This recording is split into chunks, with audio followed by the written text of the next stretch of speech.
Welcome back to TC Talk Sports. If you don't know by now, I know more about the NBA than every single person on this planet, solar system, galaxy, whatever you want to call it. Go back on this channel and watch my previews that I've already put out and hit that subscribe button to get alerted when my new ones come out, because why wouldn't you? Go over to TikTok, follow TC Talk Sports on TikTok. I post at least something every single day. Great stuff. I'm just so smart, intelligent, and also handsome. In today's preview, I'm going to be talking about the Minnesota Timberwolves. Maybe not a surprising year last year, but definitely a very good year last year for the T-Wolves. How good will they do this year? I might be a little more negative than some of those experts out there, but let's get into it. Last year, first and foremost, Timberwolves, one of the best defensive teams in the league. Offensively, the numbers weren't as good as they probably wanted them to be. 113 points per game, 18th in the league. They shot 38.7% from three, however, and that was good enough for a third in the league, but strong suit was defense. They gave up the least amount of points per game, only giving up 106. They averaged 7.9 steals per game last season. That was sixth best in the league, and they were tied fourth with 6.1 blocks per game, most of that with Rudy Gobert and Karl-Anthony Towns, who is Towns no longer there, as everybody knows. But as a whole, really good year for the Timberwolves. Finished 56-26. That was third in the West. And then they lost to my boys, the Dallas Mavericks, in the Western Conference Finals. But overall, you have to chalk it up as a really good year for the Timberwolves. This T-Wolves team led by, everybody knows, Anthony Edwards. Really good year for him last year. Coming into this season, a lot of people putting him in their MVP talks. I think he will be in MVP talks, but he has zero chance of winning MVP. Maybe a little bit of a chance, but I'm just trying to say that Anthony Edwards will not win the MVP.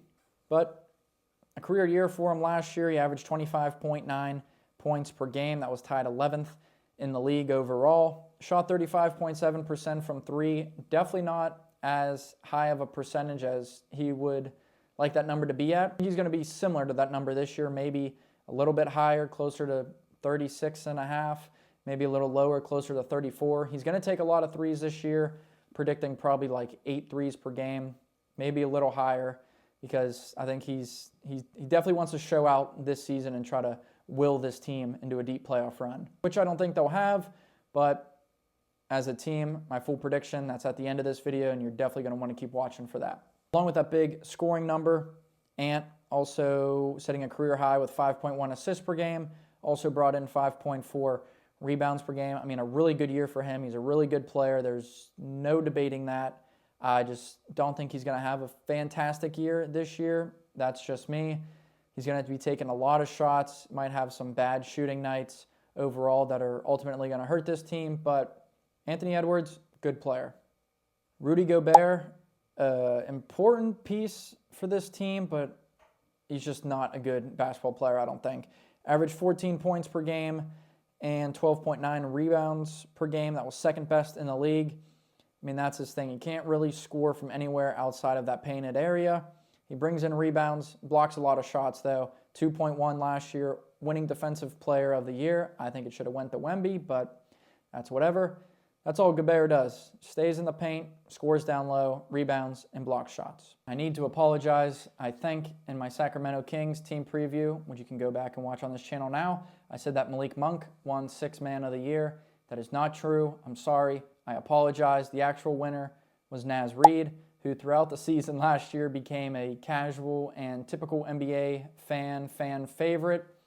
I mean, there's a bunch of memes and whatnot coming out about him. Some lady on Jeopardy named her cat Naz Reid after him. But he wasn't just a fun player to watch. He's actually a really good basketball player. He set career highs in 3 categories last season: points, rebounding, and three-point percentage. He averaged 13.5 points per game, 5.2 rebounds, and shot 41.4% from beyond the arc. That number even higher than Anthony Edwards. He didn't take as many threes as Ant, and I don't see that happening this year, but he proved that he can make shots from outside. Reid is also one of those guys where he just doesn't play as well when he starts the game. He's one of those guys that has to start the game on the bench, kind of sit there, get charged up, get fired up, and then as soon as he comes into the game, he makes an immediate impact pretty much every single game. Definitely well-deserving of Sixth Man of the Year. His name's definitely going to be in that running for that award this year once again, and definitely going to lead this team in bench minutes. Minnesota Timberwolves probably making one of the biggest headlining moves this offseason, trading away Karl Anthony Towns, the big bodega, as he's known now in New York. Traded him away for Julius Randle and Donte DiVincenzo. At this time right now, in this present time, Randle is playing really well for the Timberwolves. DiVincenzo is not. The first 2 games, I made the mistake of betting on him. He's costed me 1 leg in a parlay 2 separate times for a couple $100. It's whatever. I'm not expecting any compensation, Donte, but just know that you're struggling. Timberwolves fans also have to be upset with him. I mean, he played really well for the Knicks at the end of the year last year and into the postseason. They thought maybe they were getting that type of player. Kind of seems like he doesn't even want to be in Minnesota, which is not good to see if you're a fan of this team, because I think he could play an important role off the bench for the Timberwolves this season. He'd probably be second in bench minutes behind Naz Reid. Could also maybe work his way into the starting lineup, but as of right now, he's just not looking too good. Julius Randle is an interesting guy for me. I've always said that he is not a good player. Now, if you just look at stats, he can score, rebound, assists, play a little bit of defense, but if you actually watch the games and watch him, I just think he's not very good. On my Twitter last season, I'll try to find the tweet and pop it up, but I doubt it. TCtalkssports on Twitter, go follow that. I said that he is the worst player that thinks he's really good. Like if you watch him in games, he dribbles, tries to crossover, step back, shoot threes. I mean, he just looks kind of awkward out there. He was a really good college basketball player at Kentucky, but in the NBA, I just don't think he can be on a championship team. I think coming towards the end of seasons, he's going to hurt the team more than he helps them. If he played for the Knicks last year, I don't think they would have done as well as they did. I'm going to say the same thing with the Timberwolves this year. My full prediction might be a little crazy, but you'll hear that at the end of this video, so keep watching for that. But Randle, I think the Timberwolves organization is going to regret letting Cat go. I think he's better than both of those players and didn't get much in return for him. But big offseason for the Timberwolves, and it didn't stop there. A big splash for the Minnesota Timberwolves signing Joe Ingles, one of the best players in the NBA. Just kidding. He's like 45 years old now. He looks like a plumber or construction worker or something. But he can still go out there, shoot threes, make a couple threes per game if they need. I don't expect them playing a lot of minutes, especially because this team is very defensive-minded, because they definitely want to replicate what they did last season defensively.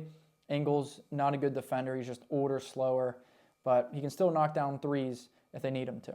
Interesting draft night for the Timberwolves as well. They ended up with the 8th overall pick, taking Rob Dillingham out of Kentucky. I think he's a really good young player.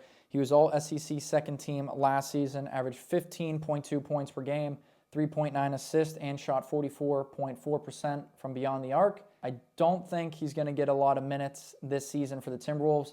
I posted a TikTok on TCtalkssports, follow it, kind of grading rookies of how probable it is for them to win Rookie of the Year. I put him at 0 chance, maybe less than a 0% chance.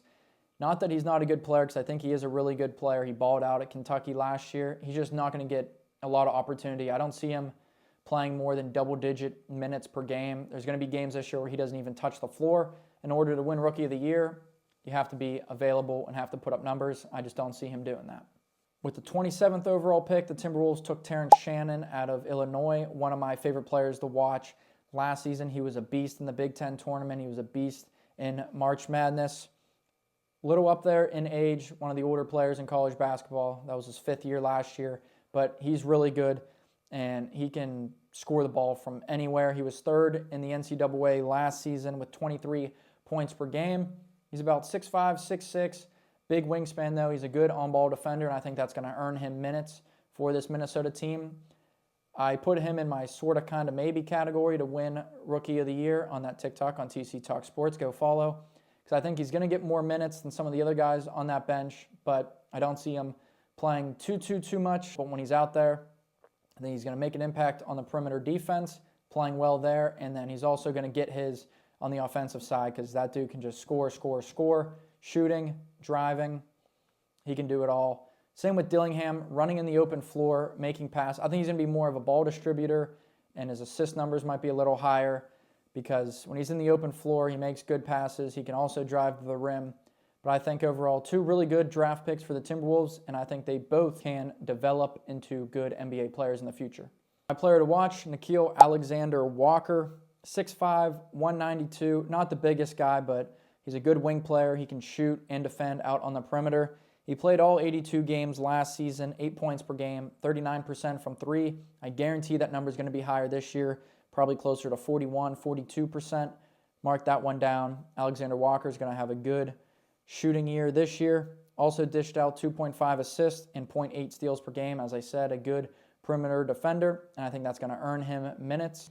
He'll probably see less minutes than DiVincenzo, but if DiVincenzo continues to suck, I could see NAW more minutes.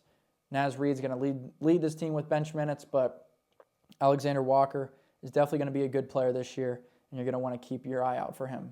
Now, prediction time for the Minnesota Timberwolves. Last year, got booted out of the Western Conference Finals by Luka Doncic and the Dallas Mavericks. They're not going to go that far this year. They finished third in the West this year. I'm predicting third or fourth, leaning more towards fourth in the West. Honestly, wouldn't be surprised if they slip down to the fifth seed. I just don't think they're making it as far as last year. I think their defense takes a little bit of a hit, losing Cat. DiVincenzo is a really good, versatile defender, but as far as interior defense, they're going to miss the big bodega a lot. Still going to be a good year overall for the Timberwolves. Not as good as last year. I'm just going to go out and firmly say they're going to finish fourth in the West this season, but they have some younger guys.